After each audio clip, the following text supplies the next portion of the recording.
Alright, here's the old pump.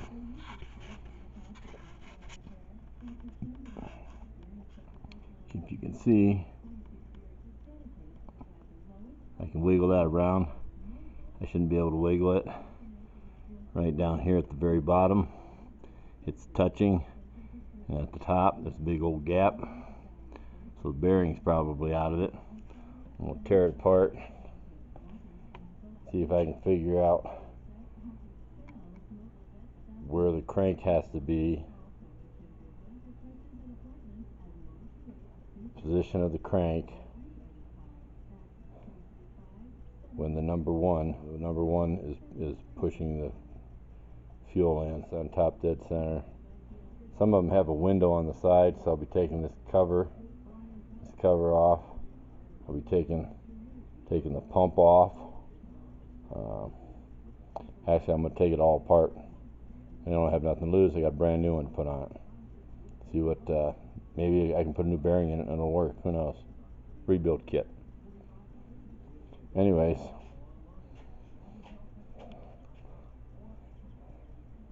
that's the pump.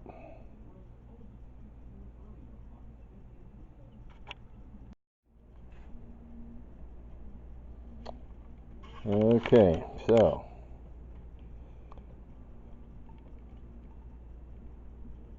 I remove the big nut, and inside the nut, I don't know if you probably can't see it, it's all rusted and corroded. The spring is all kind of rusty and corroded. The piston, yeah, I don't know about the piston. A lot of crud. And that was inside this housing, which I took off, 310 millimeter. This is the pumping housing, and there's a little shaft in there, and there's the cam. It rolls around and around, pushes that pin that pushes the pump to pump fuel. So it's pretty worn, not looking too good. And there's the hole that it came out of, and inside that, in the bottom of that crankcase, is full of metal shavings, probably from that bearing that just went kaput. So I'm thinking this is probably pretty much trashed, but I'm still going to tear it apart, see if I can't do something with it. Next to come off will be this plate right here, and then we'll take another look. And I'll probably take this cap off. This cap is just a filler cap for putting oil in. And of course, this here is the drain. If it gets overfilled, it'll drain out. And that little drain was this right here. It just sets in there, and it has a hole in it. So if it builds up too much pressure, too much oil, it'll drain out. Okay, so I took that there side cover off. Came off right there. And you have this here is a pullback when you want to shut the fuel off. I'm not sure exactly how that works yet, but you pull that back and the engine shuts off. I'll tear it apart some more. Right there, that piston for the pump and the oil, that's the oil that's inside the crankcase, full of metal still, but you can see it's really nasty. So next I'm going to take off these keepers. They kind of lock in these three,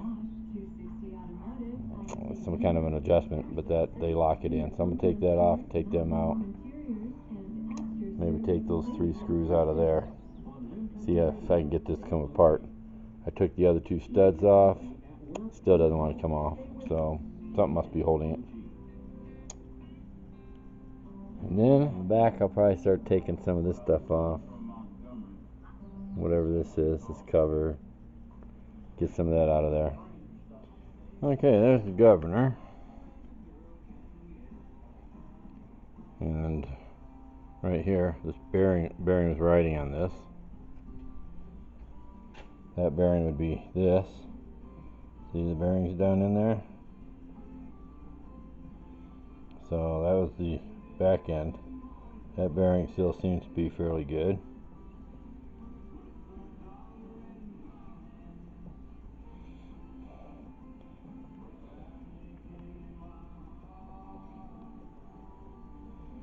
That's the mechanism.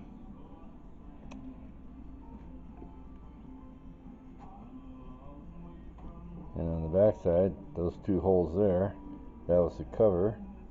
And this bolt right there that my thumb's pointing at, that's the adjustment for the governor. So you can speed it up or down. Those two holes right there, that's where the slide was that holds the cable for when you pull back. I don't know if that was on the throttle or if that was on the kill switch. But anyways, cable goes on there. It's that one right there. Those two bolts. And those two holes there, the cover for that is this cover right here. Has an O-ring on it. And it is all full of crud in there. I've wiped it out. Kind of a rusty oil. Well, you can see the rusty oil inside of here. Everything's kind of like coated with that rusted oil. I've wiped a lot of it off of here. Right up here, there's a spring. I think that also works with the governor. This is part of the kill switch. This is definitely, pull back on this and it kills the engine. It shuts off the fuel. So this will do the same thing. It'll shut off the fuel. When the governor revs up, it pulls back on this, shutting off the fuel. That's how that all works. Next we'll be taking out those 3 screws in there and seeing if I can't get this top part off. I still haven't figured out how to do that yet.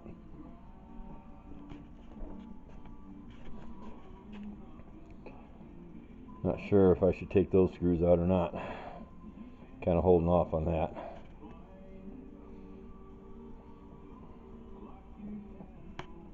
Holding off on pulling these screws out of here, just because that's the whole thing that holds it on the vise. Pull those off, then the whole thing falls down. But definitely you want to drain all the oil. Preferably drain the oil before you pull it off the tractor or whatever it's on. It'll be a lot less messy that way. So, and if you're getting a new tractor, I would suggest draining the oil and putting some good oil in. That stuff that comes from China is trash. Anyways, that's the end of this part. Okay, so when you take those 3 little screws out of that shaft, you get one of these. It has a groove in the back side.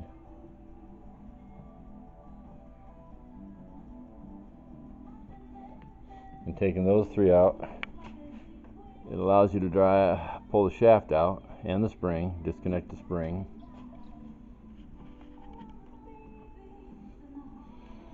Spring's hanging in there in the back. There's the spring. And you can pull the shaft out. And I got the top off, and you've got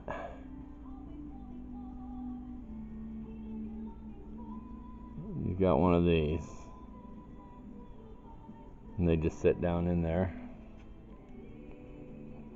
They just come right out.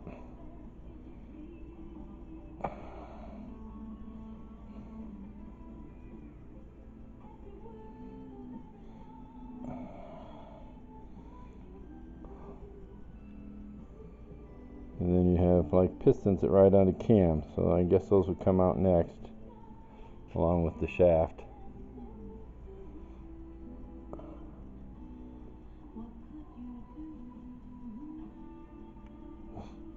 It appears that there's only one way they can come out, so I'll pull those out. Maybe the whole thing will slide out then, the whole crank, because it appears that the governor assembly is pressed on there. Maybe we'll see. That's it for now.